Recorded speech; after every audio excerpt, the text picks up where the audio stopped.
Unfortunately, for fans of Cowboy Bebop, or fortunately for fans of Cowboy Bebop, depending on where you fall on that, the Netflix live action adaptation has been canceled. So you can still watch season 1 on Netflix if you choose to. We're still finishing out our Quorum series on it. But season 2, or however many seasons they were going to do of it, has not been picked up. Fans have rallied to try to petition and bring attention to it, to the eyes of Netflix, and hopefully get it greenlit again to go at least complete out the story that they were going to do. Did everyone here get to finish it? I still haven't watched it yet. You know how I am with watching shows. Yeah. It's like the moment that a show is like, what's the episode length, and I'm like, I could watch like 3 episodes of Bob's Burgers in that time. Yeah,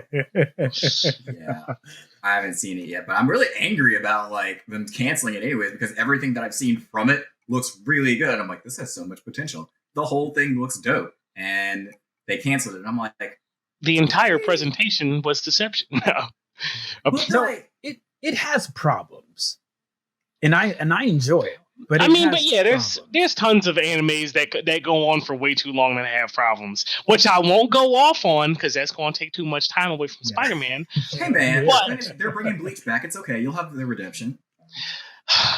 But like, there's plenty. There's plenty of stuff. If you were talking about Spider-Man later, you would have just ruined my night.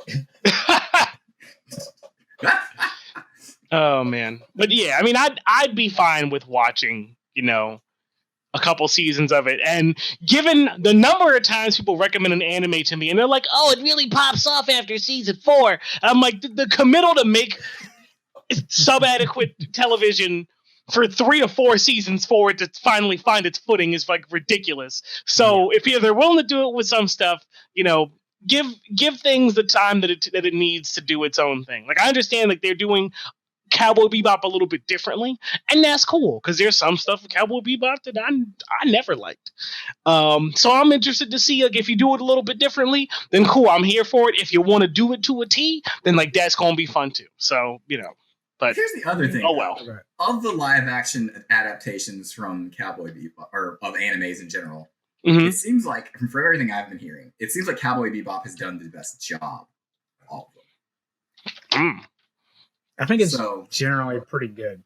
Especially Netflix's live action animes track record isn't that great. That's what I'm saying. So this was easily one of their better ones. And I feel like someone was making an argument for Rurouni Kenshin. Oh man, Rurouni Kenshin's so good. That might I gotta rewatch it. Maybe I gotta. The fight choreography in Rurouni Kenshin is amazing. I mean, and this just seemed like if this show had another season, another chance to simmer, there's just, I think the direction they wanted to go would have been good. Yeah, it would have been good. And there's like one character, Vicious, that I think probably could have used some reworking, because I don't mind the direction he went with some different. And when we get to the end of the quorum discussion, I might shoot a video and like break down what I think worked and didn't work. Mm-hmm. But there's a lot of really cool things. There's a lot of threads that are like, let's flesh this out more, because this wasn't really that fleshed out in the short anime because really when you think about Cowboy Bebop, even if you enjoy it, it's short. Yeah. So it's impressive what they do in a short amount of time, but there's some threads that are just like, these are as thin or as streamlined as we gotta make them because we gotta go. We gotta go fast. Yeah. Gotta go faster. So cool. Maybe they'll like learn from Cowboy Bebop and do like, I don't know, Outlaw Star next or something.